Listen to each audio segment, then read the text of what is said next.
You know what it is.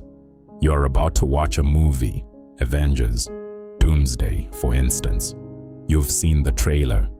You've built it up in your head for weeks, even months. And you walk into that theater. Already, you're not walking in to watch a film. You're walking in to collect something you feel you've been promised. And then the movie happens. And it's fine. It's even good. But it's not the one you were watching in your mind for the last 14 days. And you sit there in the dark feeling cheated. By what? By a version of the movie that never existed. You see, there, you're not disappointed by the film. You're disappointed by reality itself for not bending to the script you already wrote. That's the trap. That's the life trap we are living in. Another one. You take a trip. You spend months imagining it. The light, the freedom, the version of yourself who walks through those streets and finally feels whole. You pack your bags, you get there, and it's just a place. Sun's too hot, you're tired, you have a stupid argument about where to eat, where to sleep, and you feel this quiet devastation, as if the trip betrayed you. But the trip didn't do anything. It was just there. The betrayal was yours. You fell in love with a postcard and then blamed the country for being real. But love is where this thing comes to kill you. Because here's what we do. We meet someone, and they're not just a person to us. They become a plot. We look at them, and we don't see who they are. We see who they could be in 6 months, in 2 years, after they've healed, after they've changed, after we've loved them hard enough to sand off their sharp edges. We start building the future in our chests, a future where they finally say the thing we need to hear, where they become the version we already named and decorated a whole life for, and then we fall in love with that. Not them, something, and that is potential, and they don't even know they're being compared to a ghost. They're just over there, being human, being difficult, being themselves. And we feel this constant low-grade fury, because why won't they become the person we already decided they were supposed to be?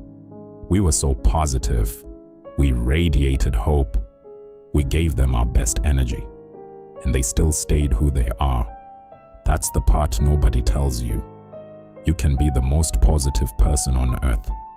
You can manifest until your throat bleeds. You cannot love someone into being a different person. They are not putty. They are not a project.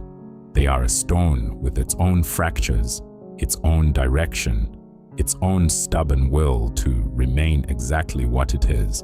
And you will break yourself against that stone before it ever becomes the archway you dreamed of. And we do break. We do. Many times. Because we're not living with them. We're living with the potential of them. And potential is infinite. Potential never leaves the toilet seat up. Potential never goes cold. Potential doesn't look at you with empty eyes after a long year and say, I don't know what you want from me. Potential is perfect. And the real person is just a person. And you spend years punishing them and yourself because they did not become the masterpiece you hallucinated. I've done it. For sure, you've done it too. We build these cathedrals in our heads, and then we're shocked when actual human beings can't live inside them without breaking the stained glass. Potential is everywhere. This conversation.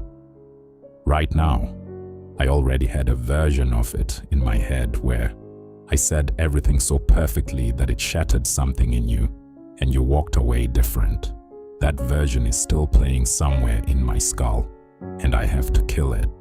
I have to kill it, or I'll stand here disappointed by my own words because they weren't the ones I rehearsed in the silence. We have to stop marrying what could be. Because what could be is a cruel lover.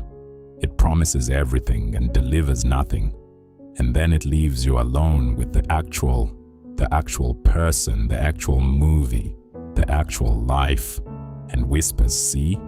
Isn't it disappointing?" Yeah, it is. But only because I demanded it be infinite. And nothing infinite has ever held my hand. Nothing infinite has ever made me coffee. Nothing infinite has ever stayed. So let the ghost go. Let the potential die. The person in front of you is not a rough draft. This moment is not the trailer for the real moment coming later. This is it. This is the only version. And it's already breaking your heart. Not because it's small, but because you asked it to be everything. Stop asking. Start living inside the small thing. The small thing is the only thing that's real. And it's right here. It's been waiting for you to stop staring at the horizon and finally freaking see it.